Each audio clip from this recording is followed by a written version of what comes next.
지난 시간에 25절까지 봤었는데 워낙에 오래된 거로 잠시 25절까지 들었던 말씀을 한 3가지 정도 상기시켜 드리겠습니다. 첫째는 이스라엘 사람들이 이방인들로 말미암아 시기가 나서 예수를 믿게 되는 연유는 예수께서 하나님께서 아브라함에게 주신 약속된 그 언약에 따른 메시아라는 사실을 알게 될 때. 보세요. 지금 우리가 예수 믿는다고 시기 나지 않아요. 근데 예수가 알고 보니까 아브라함 언약이 나왔던 그 약속된 메시아가 예수라는 걸 깨닫게 될 때, 즉 모세오경이 가르친 바가 이 예수라는 걸 알게 될 때 우리가 믿는 예수로 말미암아 아니죠. 바꿔 말하죠. 예수 믿는 우리로 말미암아 시기가 난다 그랬습니다. 예수님은 똑같은데 아브라함 언약이 말한 예수라는 걸 깨닫게 되면 시기 난다 그랬습니다. 두 번째는 그래서 우리를 시기하여 그들이 구원받는 이것은 아주 신비인데 이 신비를 아는 것이 마지막 시대에 있을 일로서 우리는 이 신비를 몰라서는 안 된다 그랬습니다. 25절 보세요. 너희가 스스로 지의 땀을 면키 위하여 이 비밀을 너희가 모르기를 내가 원치 아니하노니. 그러니까는 스스로 지혜 따르는 교만함을 면하고 겸손하여서 꼭 알기를 원한다. 뭐냐면 이 비밀인데 그것은 26절에 이방인의 충만한 수가 들어오기까지 이스라엘의 더러는 완악하게 된 것이라. 그리하여 온 이스라엘의 구원을 얻으리라. 이거는 반드시 알아야 된다 그랬죠. 자, 그런데 우리가 근자에 이르러서 이 비밀을 실제로 깨닫게 됐다 그랬습니다. 그러니까 이 말씀의 성취가 바로 우리인 거예요. 우리. 그렇죠? 우리가 이 말씀의 성취의 시대를 살고 있고 그리하여 곧 이스라엘의 구원의 때가 가까웠다는 것도 우리가 알 수 있다고 했습니다. 세 번째는 우리가 이 비밀을 깨닫는 일과 이스라엘의 구원은 시간적으로 동시적 또는 동시대적이라고 말씀드렸습니다. 교회가 이 비밀, 이방인의 충만한 수와 참여 이스라엘의 구원을 얻는구나 이거를 깨달아가는 것과 실제로 이스라엘의 복음이 증거되어 이스라엘 사람이 주께 돌아오는 것은 거의 동시적으로 이루어진다고 그랬습니다. 자, 여기까지 이제 기억이 나시죠? 예. 그리고 사실 뭐 꼭 지난 시간이 아니더라도 우리는 그동안에 여러 주의 종들에서 듣고 다 아시는 바입니다. 자, 여기까지가 우리가 지난 25절까지 들었던 말씀입니다. 오늘은 거기에 이 조금 더해서 이 신비에 속한 말씀의 나머지 부분을 듣고자 하는데요. 특별히 지난 시간의 교훈 중에 마지막 부분에 하나님께서 추가적으로 주신 교훈이 있습니다. 마지막에 아까 뭐였습니까? 이스라엘의 우리가 이 비밀을 깨닫는 일과 이스라엘의 구원은 시간적으로 동시적 또는 동시대적이다 그랬습니다. 뭐 1분 1초가 오차가 없다는 얘기가 아니라 거의 같은 때에 이루어진다는 말씀이었습니다. 이 부분에 대하여 하나님께서 주시는 추가적인 교훈을 듣도록 하겠습니다. 자, 잠깐만 제가 목이 많이 말랐습니다.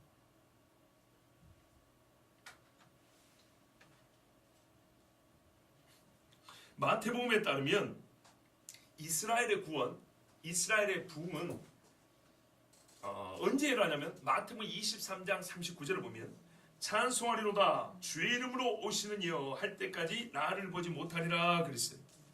그러면 언제 이스라엘의 부흥이 일어나냐면 진실로 이 말씀의 의미를 알고 호산나 하면서 주의 이름으로 오시는 이여 하고 예수님을 찾아 부를 때 그때 이스라엘의 부흥이 있는 것이고 그때 이스라엘의 구원이 이루어지는 것이죠. 그러면은 오늘 이 말씀에서 우리 두 가지 하는데 이방인의 충만한 수가 차는 거하고 이스라엘이 호산나 주의 이름을 오시느냐 하고 부를 때 하고 그래서 동시적이라는 얘기입니다. 맞죠? 왜? 너희가 이 찬송을 제대로 부를 때까지는 나를 못 본다 그랬거든요. 부르면 나를 본다 그랬죠. 그러니까 이스라엘이 예수님을 알고 호산나 주의 이름, 이게 주의 이름 여호와입니다. 여호와의 이름으로 오시는 이야. 그러니까 여호수아 이렇게 부르는 날 너희는 이스라엘의 구원이 있을 것인데 로마서는 말하면 이방인의 충만한 수가 차는 때라 그랬으니 이게 동시적이라는 얘기입니다.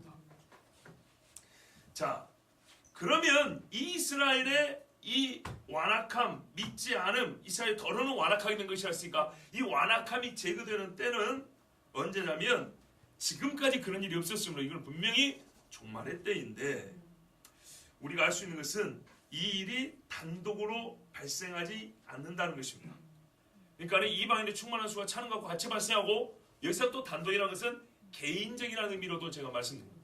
어떤 한 개인이 예수를 믿고 돌아오는 것뿐만이 아니라 이스라엘 전체가 구원 얻는 것이죠. 왜냐하면 무리가 찬송하거든요. 예수님이 들어올 때 온 이스라엘 백성이 무리가 찬송했잖아요. 그때 대제사장이 아이고 안 되겠다 포기했잖아요. 사실은 뭐라냐면 온 땅이 다 예수를 따르는도다. 이번에는 포기하자. 그런데 유다가 나온 거잖아요. 유다만 안 나왔으면 안 됐던 거예요. 왜냐하면 생각보다 많은 사람이 앞뒤로 따르면서 허다한 무리가 노래했다고 그랬거든요. 그러니까 이런 국가적 차원의 구원은 바로 민족과 나라에 대한, 잘 보세요, 이스라엘 민족에게 주신 약속의 성취입니다. 아시겠죠? 이스라엘이라는 국가에 주신 약속이 성취되는 겁니다. 그럼 무슨 말이냐면 예수님이 이스라엘로 돌아온다는 것은 이스라엘 사람들의 구원뿐만 아니라 국가적 차원, 국가적 의미로서의 약속이 성취된다는 얘기입니다. 다시요. 이스라엘 사람이 온 이스라엘이 구원 얻는다는 때는 언제냐? 이스라엘 백성들이 전체가 호산나 주의 이름으로 부를 때인데, 이때 부르잖아요. 그래서 사람들이 많이 믿게 되죠. 그래서 수가 엄청나게 많은 이스라엘 사람 전체가 예수님을 믿게 되죠. 아시죠? 전체가 예수님을 믿기 때문에 국가적 차원의 회개와 국가적 차원의 부흥이라고만 말하는 게 아니고 말 그대로 이스라엘 국가에 주신 약속이 성취되는 때이기 때문에 그런 거예요. 이스라엘 국가. 무슨 말이냐면 이스라엘 자유자들이 말하면 이스라엘의 모든 사람이 구원 얻는 때가 언제입니까? 이렇게 안 물어봤어요. 하나의 집단 단위로 그냥 이스라엘 회복 이렇게 말했어요. 여기서 이스라엘은 국가를 얘기하는 겁니다. 즉 다윗의 왕국을 얘기하는 겁니다. 왕이 다스리는 나라이기 때문에 왕국이라고 그럽니다. 저기 이상한 이단 생각하시면 안 돼요. 꼭 나쁜 놈들이 좋은 것들을 갖다 써버리니까 우리가 쓸 때 좀 이런 쓸데없는 말을 해야 돼요. 성경이라고 하면 킹덤입니다. 왕의 나라입니다. 다윗이 다스리는 왕의 나라입니다. 즉 이 호산나 부를 때는 왕의 나라가 회복되는 겁니다.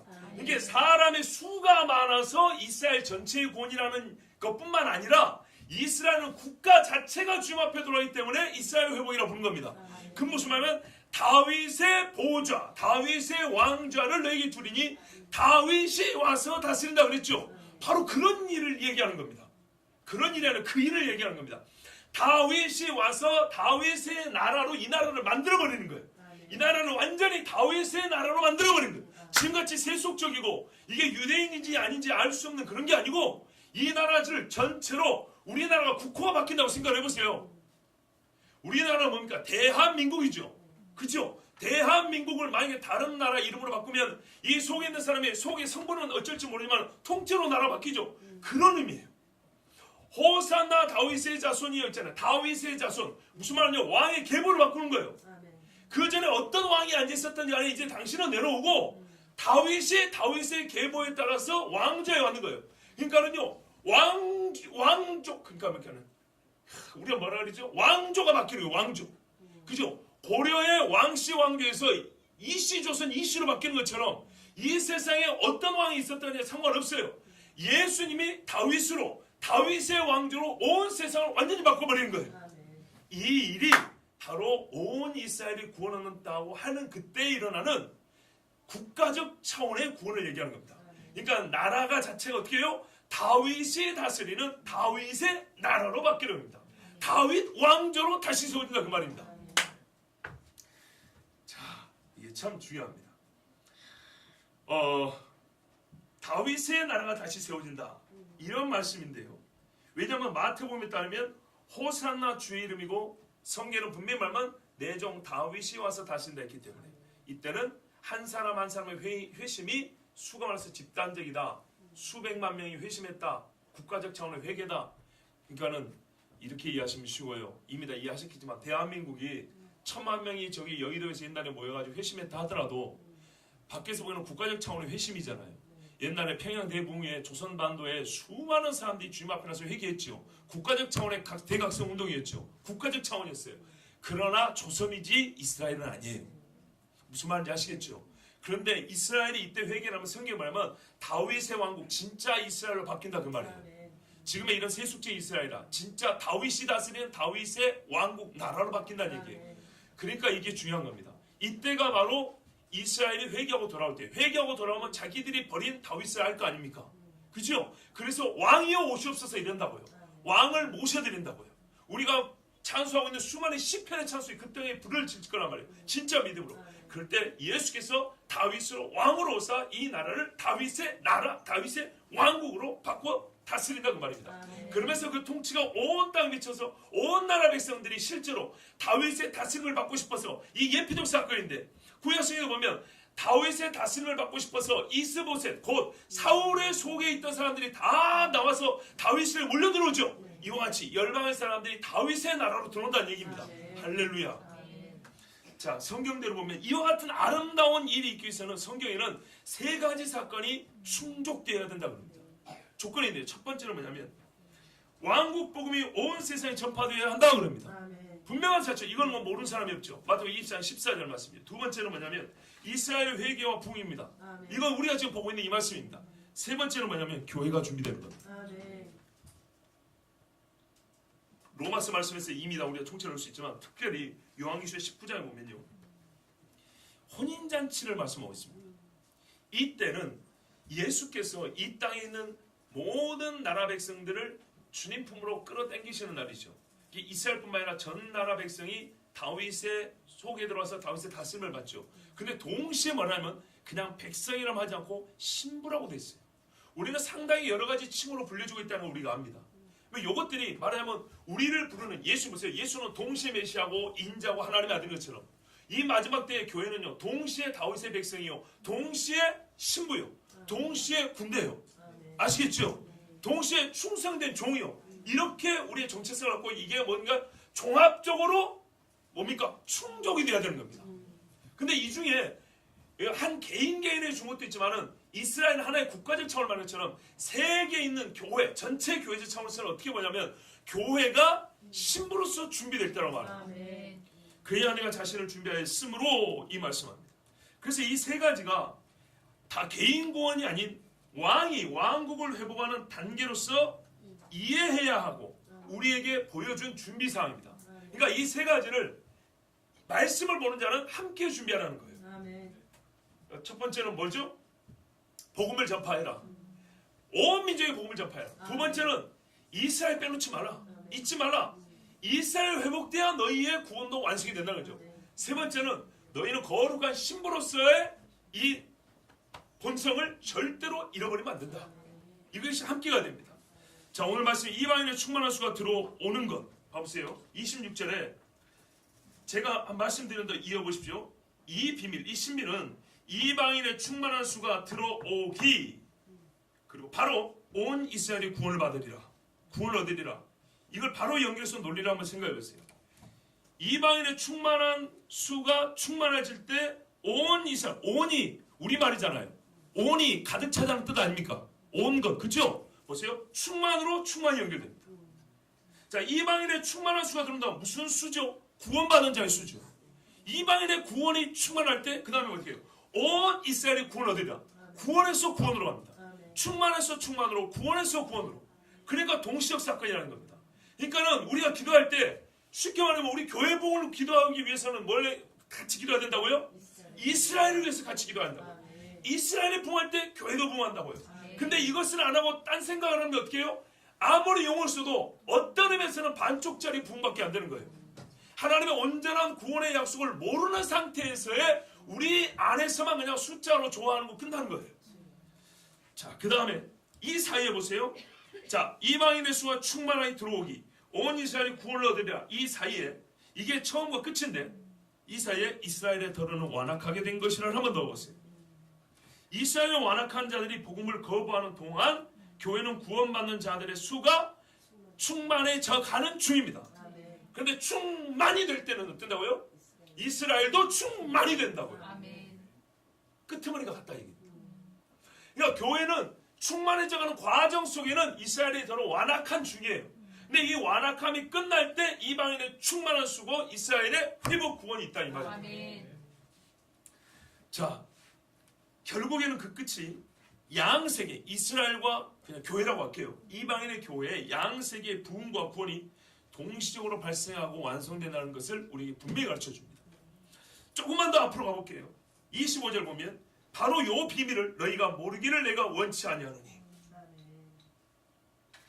이와 같은 일이 있으면 시간이 흐른다고 자동적으로 되는 것이 아니라 먼저 뭐예요? 이방인 교회가 이 신비를 알고 있어야 된다. 보세요. 알고 있어야 뭘 위해 기도할까요? 이스라엘 위해 기도하죠.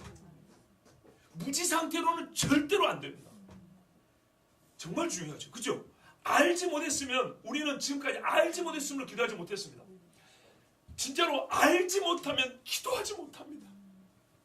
아픔 있는 걸 알지 못하면 위하여 기도하지 못합니다. 기뻐할 일을 알지 못하면 하나님께 찬송하지 못합니다. 그리스도의 신부인 교회가 충만함에 이를 때 이스라엘에 대한 소명과 사명을 깨닫는 일이 동반됩니다. 교회는 마지막 신비를 깨닫고 이스라엘을 향하여 복음의 나팔을 부르기 시작합니다. 지금 그러고 있지 않습니까? 20세기 후반 들어서 서구의 교회가 그리고 이제는 한국과 중국이 그렇게 하고 있어요.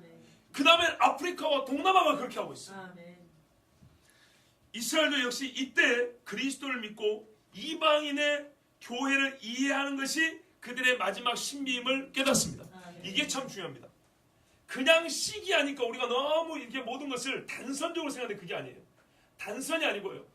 시기 난다는 것에는 여러 가지 감정과 여러 가지 인식 변화가 동반되는 것들이 있어요. 뭐냐면 우리가 이걸 깨달았다면 이방인의 교회가 무엇인가를 유대인들도 깨닫게 돼 있어요. 저것은 저주받아 마땅한 무리가 아니라 우리가 알지 못했던 우리가 전해줬던 복음을 우리가 모르는 동안에 그들이 보존하고 다시 우리에게 전해주는 거의 사도적인 역할로 이방인의 교회를 바라볼 수 있게 돼요. 그러니까 우리가 이스라엘을 알지 못하고 저 때려주기를 원수로 생각했던 것, 이스라엘이 이방인 교회를 거의 무지랭이들, 성경도 모르는 놈들, 저주받아 마땅 이렇게 생각했죠. 서로가 이렇게 생각하는데 이것이 완전히 바뀌는 거예요. 그래야 기도가 가능하고 복음 증거가 가능하지. 서로가 원수라고 생각하는데 어떻게 복음 증거가 가능하고 기도가 가능하겠어요? 보세요. 근데 이게 동시에 일어난단 말입니다.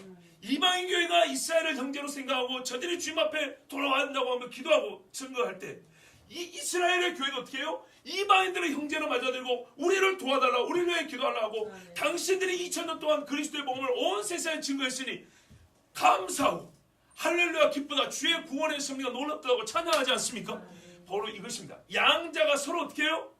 잘못된 생각과 오해를 불식하고 완전히 하나님의 구원의 섭리를 깨닫고 서로를 향하여 사랑하며 기도하는 이런 일이 일어나는 것입니다. 자, 그래서 교회가 충만함에 이르려면 이스라엘에 대한 신비를 깨달아야 하고 교회가 이스라엘 위해 기도할 때 이스라엘의 붕은 시작됩니다. 그리하여서 온 이스라엘이 구원을 받고 이로 말미암아 그리스도의 왕국은 이 땅에 임하게 됩니다. 이것이 어떤 능력을 주는 조건이 아니라 하나님이 약속한 조건입니다. 하나님의 능력이 없어서 이런 조건이 충족되면 하나님의 에너지가 이제 차가지고 일을 해야 한다 이런 말이 아니고 힘이 없어서가 아니라 하나님이 구원의 섭리로 약속을 이렇게 해놓으셨기 때문에 반드시 이스라엘이 구원을 받을 때 그리스도는 이 땅에 자신의 왕국을 가지고 옵니다. 나라와 권세를 가지고 오는 일이죠. 다시 말하면 이스라엘의 영적 붕은 교회에 달려있고 예수님의 재림은 이스라엘에 달려있습니다. 그런데 우리는 예수님의 재림을 바라봄으로 이스라엘의 붕을 위하여 기도해야 된다. 하나님께서는 다윗과 언약을 맺으셔서 지상의 그리스도 왕국은 다윗의 씨에게 속한다고 약속하셨습니다. 이스라엘의 구원은 어디에요? 교회에 달려있고 교회가 예수님의 왕국을 이루는 일, 그분의 신부로서 주님 앞에 서는 일은 이스라엘에 달려있습니다. 꼭 기억하십시오. 그러므로 그리스도께서 다시 오사 온 땅의 왕 다윗으로 다스기를 원하는 신자는 이스라엘에 관한 하나님의 신비를 깨닫기를 힘써야 되고 알았다면 이스라엘에 기도하고 복음 전하기를 역시 힘써야 합니다. 그것이 바로 순환적으로 교회가 더 거룩해지는 일이고 왜냐하면 일에는 상당한 고난이 따르거든요. 고난 중에 부정을 다하는 일은 없고요. 사람은 솔직히 고난 중에 더 정결해집니다. 맞죠? 다윗을 보세요. 그래서 우리는 거룩한 신부로서 주님 맞을 준비가 되는 것입니다. 바울의 이 증언 방식에 따라 우리가 이제 이 26절 말씀 다시 한번 볼 건데요. 바울은 자기가 깨달은 하나님의 이 계시를 먼저 가르쳐주고 주장을 합니다. 그런 다음에 지금 제가 이렇게 설교를 했지 않습니까? 여기에 마지막 쐐기를 박는다 그죠? 말뚝을 갖고 마지막 한 방을 빡 박을 때 어떻게 하냐면 무엇으로 할까요? 성경이죠. 그래서 옛적의 선지자를 통하여 약속하신 그 말씀을 가지고 지금까지 내가 여러분이 한 말은 바로 이것이다. 옳다라는 증거를 냅니다. 자, 오늘 말씀 26절을 보시면 자, 함께 읽겠습니다. 시작. 그리하여 온 이스라엘이 구원을 받으리라 기록된 바 구원자가 시온에서 오사 야곱에게서 경건하지 않은 것을 돌이키시고. 아멘. 자, 이사야 본문은 예수님의 초림 때 하실 일을 예언할 것으로 볼 수 있습니다. 왜냐하면 이사야가 예수님 오시기 전에 700년 전 이상의 사람입니다. 이사야 히스기야 당시 사람이니까요. 그런데 지금 바울은요, 이사야의 예언을 종말의 비전으로 받아들이고 해석하고 있습니다. 그러니까는 초림 때 메시아가 와서 할 일이 아니라 재림 때 메시아가 와서 할 일로 이사야 59장을 인용하고 있다고요. 그러니까는 우리가 지금 이스라엘의 구원 얘기하고 있잖아요. 이게 종말 때잖아요. 요때 주신 말씀으로 받아들였다 이 말입니다. 그러면 우리는 이사야가 실제로 그렇게 말했는지 안 했는지 원문을 보면 알겠지만 바울이 이렇게 인용한 것으로 볼 때 우리는 그렇게 받아들이는 것이 옳습니다. 성령께서 바울을 깨우쳐 주사 성경을 해석하는 법, 바르게 이해하는 지혜를 주셨기 때문이고 우리는 것을 믿습니다. 오늘 읽은 이 말씀 보면 이루어질 내 언약이 이것이라고 그랬습니다. 내 언약이 이것이라.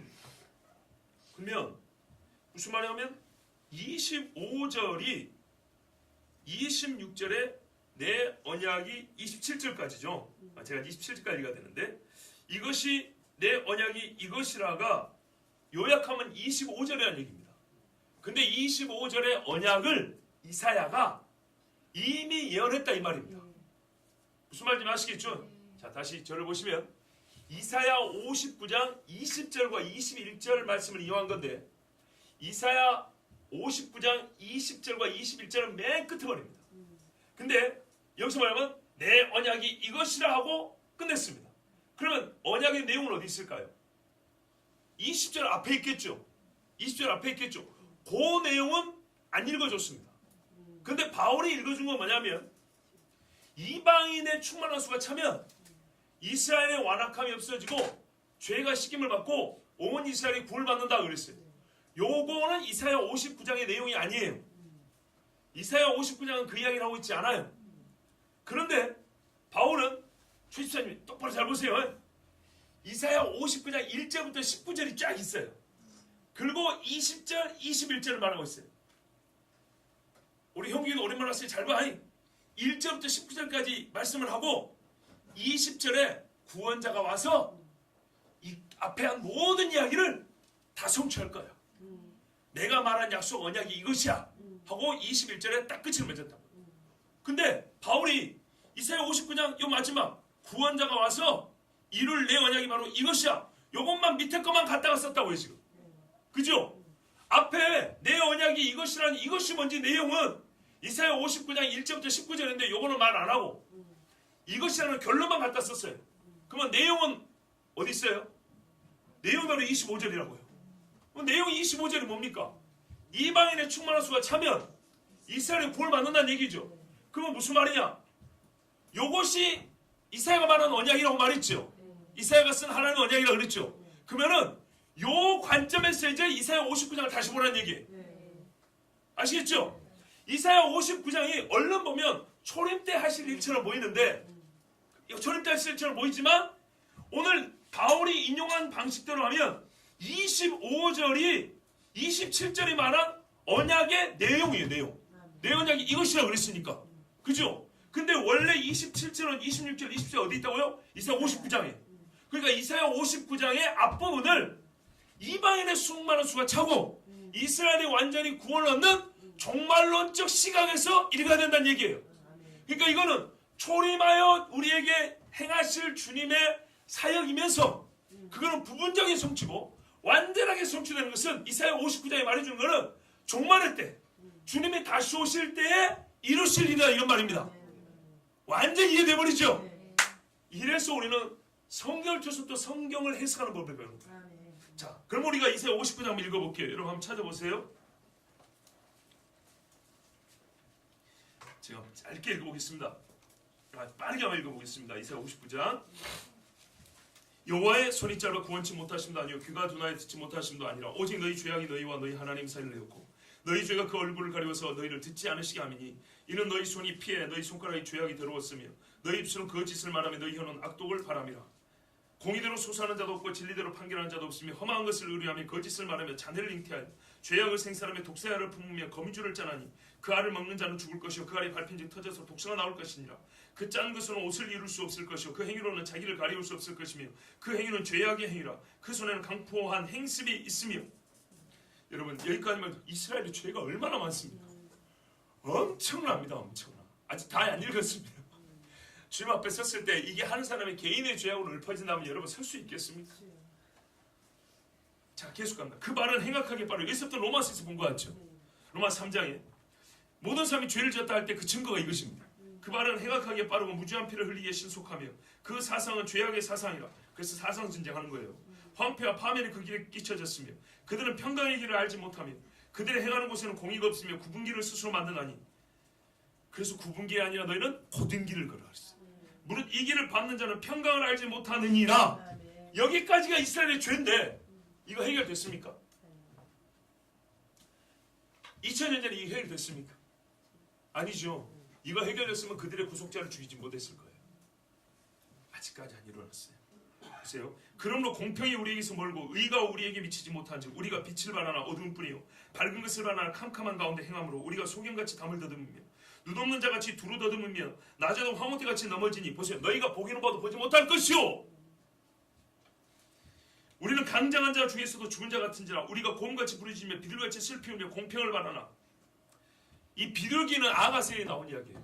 비도 그쳤고 겨울도 지났으니 비둘기 소리가 온 땅에 울리는구나.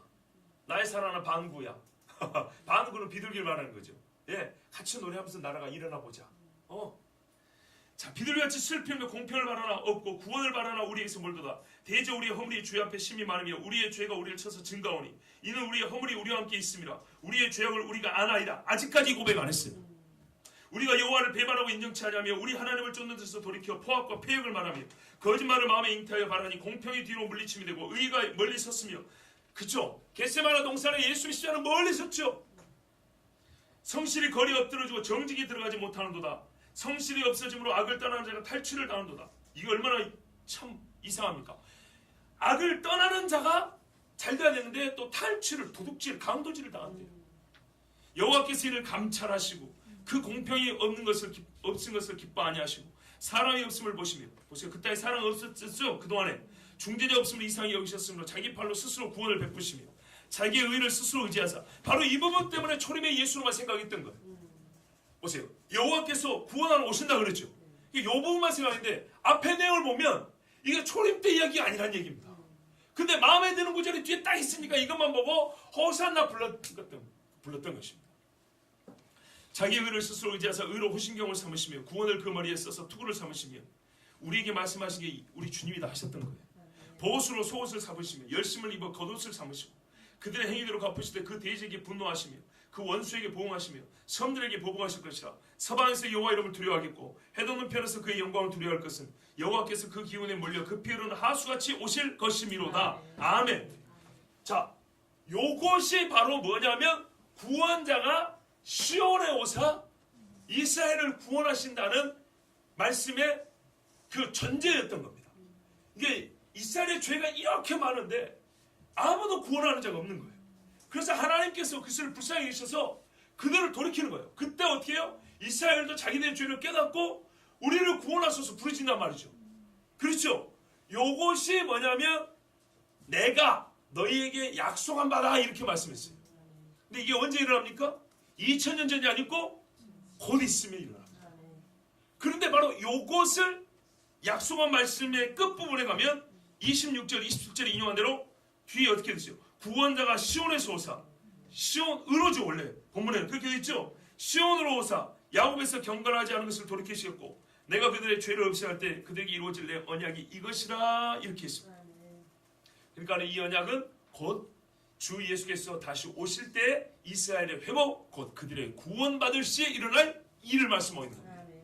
그리고 그때가 어떻게 된다고요? 아까 동시에 그랬죠. 이방인은 충만할 수가 차고요. 근데 이스라엘이 이렇게 깨달으면 들어야 되겠죠.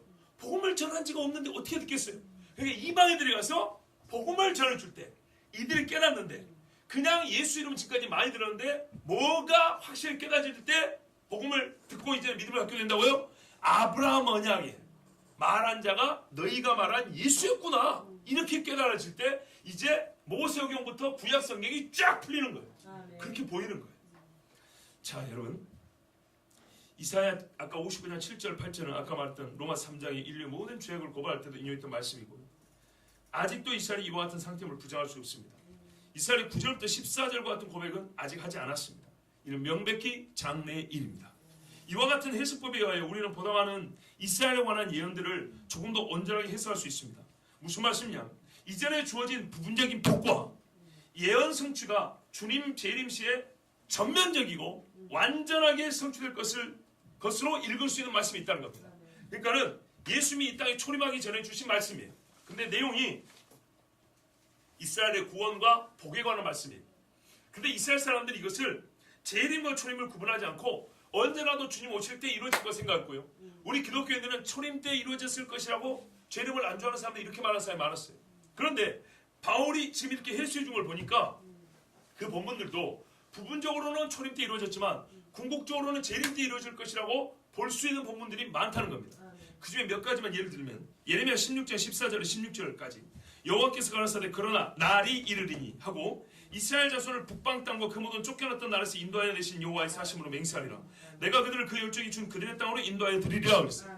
자, 이 말씀을 보고 보통 사람 어떻게 생각하면 바벨론의 포로 같은 사람들이 들어온 것이구나 이렇게 생각했어요. 그런데 여러분 보세요.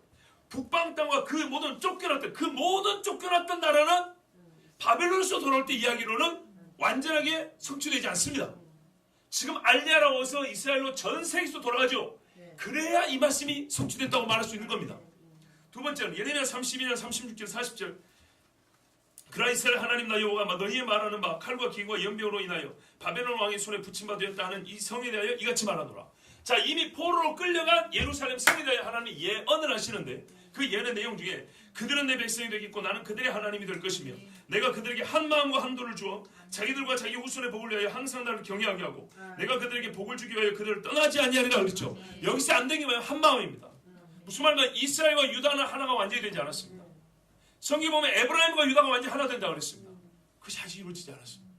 또 호세아 1장 10절에서 뭐라냐면 너희가 호세아가 음란한 아들을 딸을 낳지 않습니까? 그러면서 하나님이 저주라고 합니다. 이스라엘이라는 말은 흩어버린다는 뜻입니다. 그 다음에 로루하 말에 긍휼을 얻지 못한다. 로암미라 내 백성이 아니다. 세상에 자기 새끼를 이렇게 저주의 이름으로 짓고 싶으면 어딨냔 말이죠. 근데 하나님이 그렇게 지으라고 그랬어요. 자, 그런 다음에 뭐라 하냐면 내가 나를 위하여 2장 21절 이하에 내가 나를 위하여 저를 이 땅에 심고 긍휼의 여김을 받지 못하였던 자를 긍휼히 여기며 내 백성이 아니었던 자에게 향하여 이르기를 너는 내 백성이라 하리니 저희는 이르기를 주는 내 하나님이시라 하리라 그랬어요. 자, 여기 보세요. 흩은다 그랬는데 이 땅에 심고 긍휼을 받지 못한다는데 긍휼히 여기며 내 백성이 아니라는데 내 백성이라 한다 그랬어요. 그때 말하면 그들은 나를 보고 내 하나님이라 이렇게 한다 그랬어요. 내 하나님이라. 그러면 내 하나님이라 지금 말하고 있습니까? 그렇다고 말할 수도 있죠. 그죠? 예수님을 알지 못하는다 할지라도 여호와 하나님을 내 하나님으로 말할 수 있다 했죠. 근데 이것이 조금 더 깊은 해석이 필요해요. 스가랴서에 보면 12장부터 14장까지 나중 일을 보여주고 있습니다. 우리가 잘 아는 대로 스가랴 12장부터 14장은 예수님의 재림 때 있을 일들인데 이게 왜 그러냐? 봐보세요. 호세아서는 이스라엘이 멸망이 전에 주신 말씀이잖아요. 포로로 끌려갔으나 다시 돌이켜온다는 것을 우리 생각하고 있잖아요. 근데 그건 부분적이란 말입니다. 왜? 지금 예레미야나 호세아나 다른 말씀이 전부 다 그날 말하고 있는데 요일이나 그날 말하고 있는데 이것이 만약에 바벨론에서 쫓겨났던 것이 돌아오는 그날을 얘기한다면 부족하다는 겁니다. 왜? 스가랴는 바벨론에서 돌아온 이후에 썼는데 역시 그날을 말하고 있다는 겁니다. 아시겠죠? 자, 포로로 끌려가기 전에 그날을 얘기했으니 그날은 포로에서 돌아오는 날인가 보다 이렇게 생각했는데 포로에서 돌아온 다음에 스가랴라는 선지자가 또 성경을 썼는데 이제는 그날이 지나갔잖아요. 근데 그게 아니고 아직도 그날을 얘기해요. 그날은 언제죠? 그러면 포로에서 돌아온 날이 아니고 온 열방 흩어진 나라에서 예수 그리스도를 믿기 위하여 또한 그의 날이 가까움을 보고 이스라엘로 돌아오는 그날을 말하죠. 그때 이스라엘이 주는 내 하나님이라 예수는 나의 하나님 이렇게 부른다는 얘기입니다. 이것을 스가랴가 말하고 있는데 예를 들면은 그날 죄와 더러움을 씻는 날 여호와는 내 하나님이시라 이렇게 고백하고 하나님은 이는 내 백성이라고 부른다 그랬어요. 봐보세요. 이게 공통점입니다. 저를 보세요. 포로기 전에 쓴 선지서에도 그날이 이르면 내가 너희를 불러 모으고 너희는 나보고 내 하나님이라 부르고 나는 너희를 내 백성이라 부른다 했어요. 그래서 그날이 언젠가 해봤더니 포로기를 겪고 돌아올 땐가 보다 귀환할 땐가 보다 그리 생각했어요. 그리 생각했는데 희한하게 돌아온 다음에 한참 지났는데 또 다른 선지자들이 뭐냐면 아직 그날 아니요. 그러면서 그날이 오리니 똑같은 말이에요. 그날이 오면 너희는 내 백성이라 할 것이고 너희는 나를 보고 내 하나님이라 부르리라.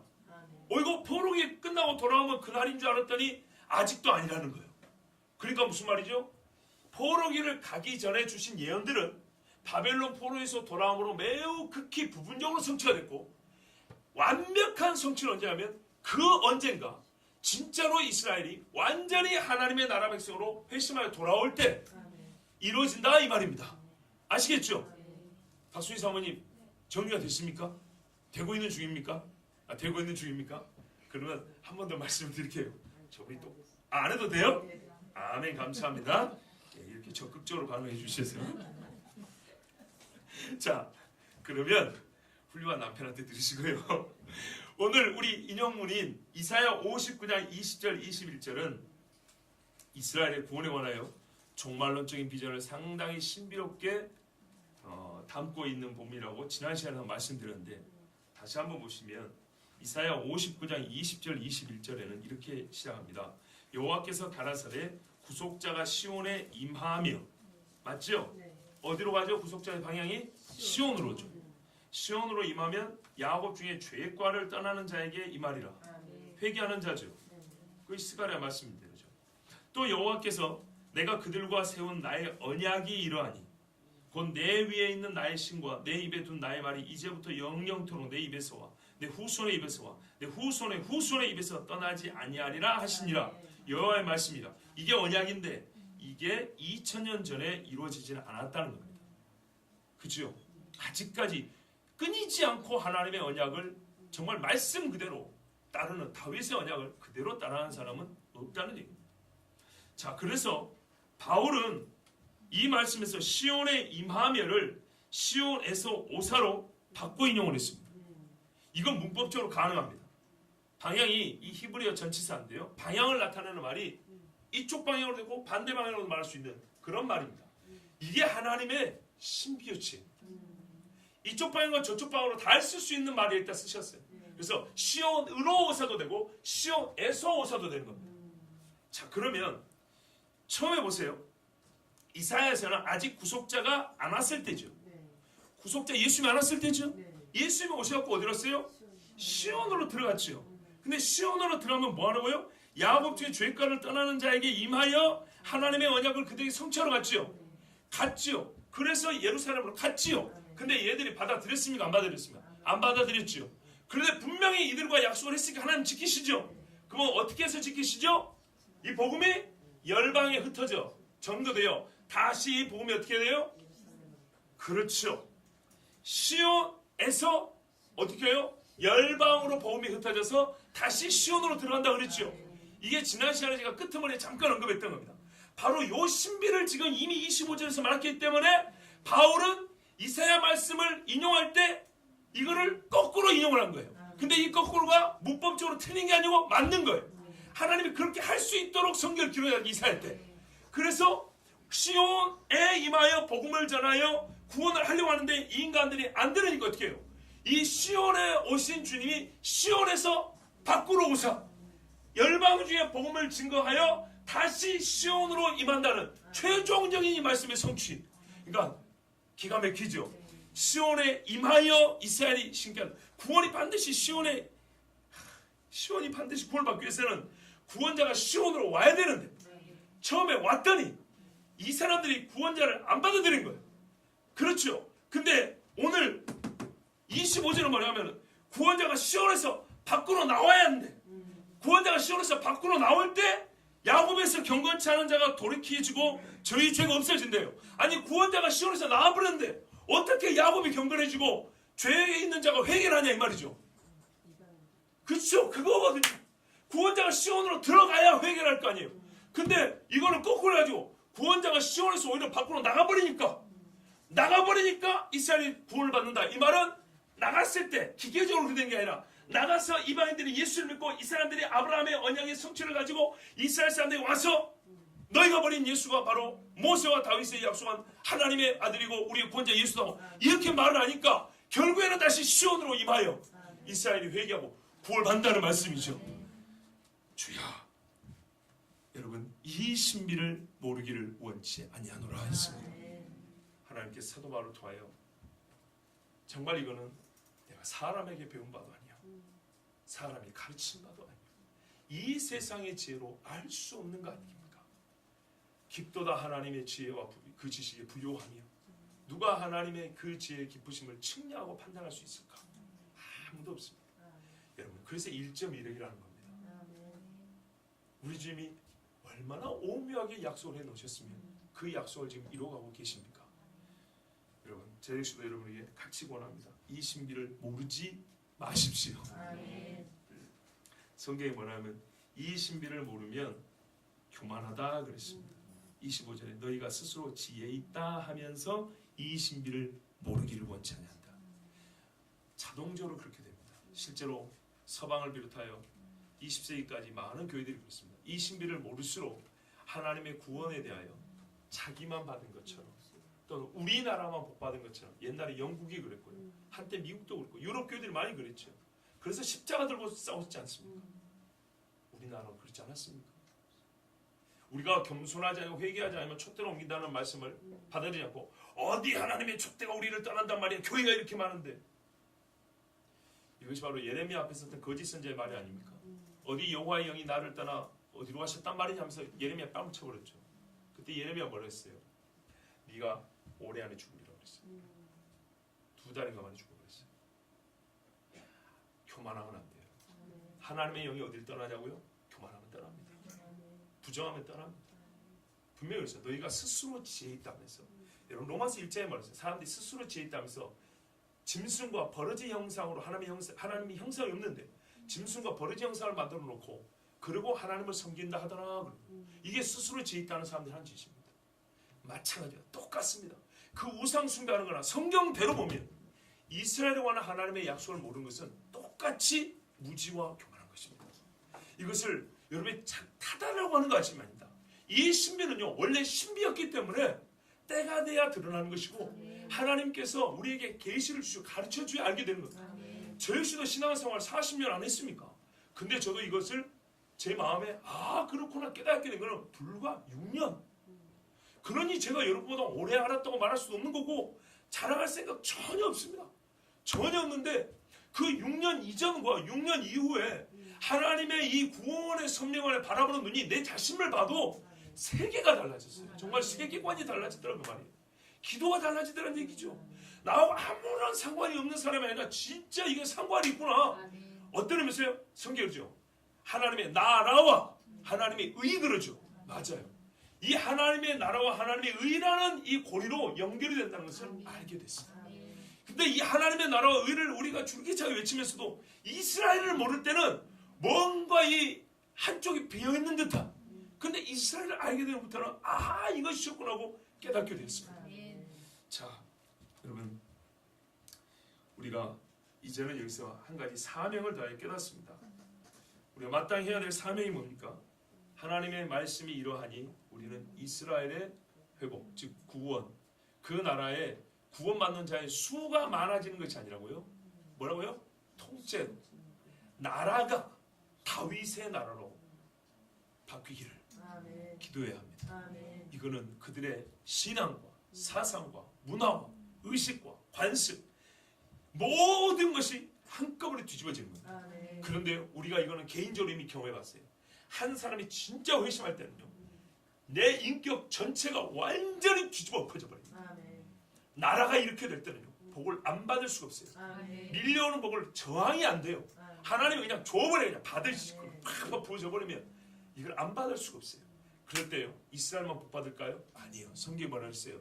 너희가 선자의 물 한 그릇을 주되 내 이름으로 그랬어요. 나를 위하여 내 이름으로 한 그릇의 물을 주는 자도 그 상을 잃지 않으리라고 했어요.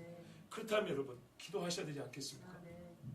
우리나라도 보세요. 우리가 기도해놓고 너무 믿음이 없는 것 같아요. 기도해놓고 너무 믿음이 좋아서 잊어버리지 마시고, 믿음이 좋기 때문에 한 번씩 체크를 해보세요.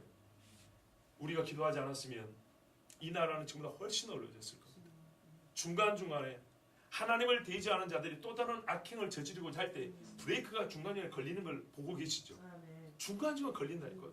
성경에 뭐라는지 아십니까? 어리석고 악한 자들은 자기가 놓은 올무에 자기가 걸린다고 그랬어요. 대부분은 수치입니다. 부끄러운 일에 걸립니다. 꼭 그렇게 걸리는데요. 이것을 볼 때 우리는 어떻게 생각하면 하나님이 우리를 도우셨구나라고 생각을 해요. 그냥 어쩌다가 그러면 안 돼요. 믿음 있는 사람들은 절대로 그렇게 보면 안 되고, 하나님이 우리의 기도를 들으시는구나. 이 나라를 불쌍히 여기시는구나. 아멘. 순교자의 피 흘린 이 땅을 하나님이 기억하시는구나. 아멘. 예, 뭐라면 성경에 분명히 있군요. 순교자의 핏소리, 그리고 피 흘린 자들의 호소가 땅에서 들린다 그랬거든요. 아멘. 그들의 영혼은 이미 하늘에 있지만 우리 주님은 그 피 흘린 땅을 잊지 않는다는 말씀이에요. 아멘. 그러므로 지금도 우리를 통하여 하나님은 기도하게 하십니다. 아멘. 하나님의 일을 하실 때 하나님은요, 정말 우리가 이렇게 표현하면 아마 우리 사람의 표현인데요, 우리가 아무것도 모른 채, 영문도 모른 채 은혜받게 하지 않습니다. 아멘. 이거야말로 비참한 거 아닙니까? 그렇잖아요. 우리가 불행한 일을 당해도 영문도 모른 채 불행한 일을 당해도 속이 정말 한스럽고 괴롭죠. 그런데요, 기쁜 일도 마찬가지예요. 다 뭐 때문에 기쁜지 알고 웃는데 나는 모르는데 그냥 하하하 웃어요. 이거 완전 바보 취급당하는 거죠. 하나님은 우리를 그렇게 취급하지 않으세요.